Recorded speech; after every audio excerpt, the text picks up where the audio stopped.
Happy new year everyone. নতুন বছরের শুরুটা তোমাদের কেমন কাটলো অবশ্যই আমাকে কমেন্ট করে জানিও। চলো 2025-এর লাস্ট দিনটা কিভাবে কাটালাম তোমাদের সাথে শেয়ার করি। স্নান কমপ্লিট করে চলে গেছিলাম ছাদে, গিয়ে দেখি ডেকোরেশনের আইটেম গুলো চলে এসছে। অলরেডি তোমরা লং ব্লগ দেখেই নিয়েছো। 1 জানুয়ারি ছিল আমার বার্থডে, সেই উপলক্ষে ছোটখাটো একটা অনুষ্ঠান করা হয়েছিল।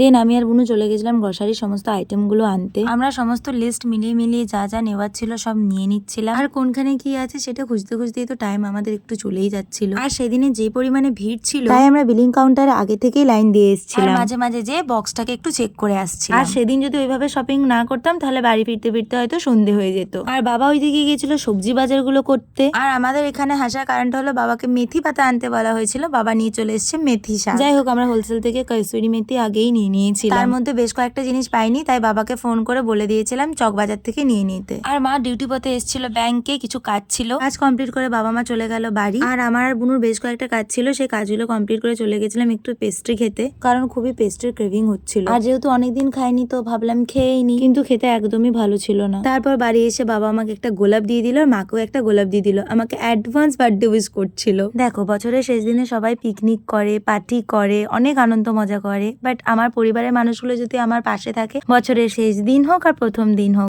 আমি সব সময় হাসি মুখে থাকতে পারি, যেন এখানে আমি সমস্ত শান্তি খুঁজে পাই।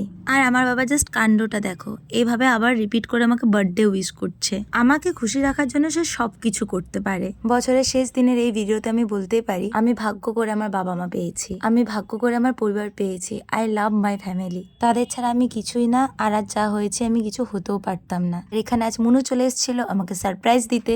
আর আজ আমাদের রাতের ডিনারে ছিল চিকেন বিরিয়ানি, যেটা রান্না করছিল মুনু। না, যেটা রান্না করছিল আমার বুনু। ও তো জাস্ট একটু খুন্তিনি স্টাইল করছিল। আচ্ছা, তোমাদের কোনটা ভালো লাগে, চিকেন বিরিয়ানি না মাটন বিরিয়ানি? মাটন আমি খুব একটা খাই না, তো আজ পর্যন্ত মাটন বিরিয়ানি আমি কোনোদিনও খাইনি। তো চিকেন বিরিয়ানি খেয়েছি, তো চিকেন বিরিয়ানি আমার কাছে বেস্ট। তবে হ্যাঁ, মাটন বিরিয়ানি টেস্ট করার ইচ্ছে আমার আছে। আর হ্যাঁ, সেদিন আমরা দুজনকে খুব মিস করছিলাম, বৃষ্টি আর সাগরিকা। ওদের ছাড়া আমাদের ফ্যামিলির কোনো কিছুই হয়ে ওঠে না। ওরাও আমার পরিবারের একটা বিশেষ অংশ। সাগরিকার একটু প্রবলেম ছিল, তাই ও সেদিন আসতে পারেনি। আর বৃষ্টি আমাকে সারপ্রাইজ দেওয়ার চক্করে আসেনি, এসেছিল তার পরের দিনে, মানে আমার বার্থডের দিন, নিউ ইয়ারের দিন। রাত 12টার সময় আমার বার্থডে সেলিব্রেশন হয়েছিল, একটু ছোট্ট করে কেক কাটিং করেছিলাম আর নিউ ইয়ার সেলিব্রেটও করেছিলাম। তারপরও আমরা খুব এনজয় করেছি সারা রাত ধরে। সেই ক্লিপগুলো আর নাইবা দিলাম। তো এইভাবেই কাটলো আমাদের বছরের শেষ দিন এবং বছরের শুরুর মুহূর্তটা।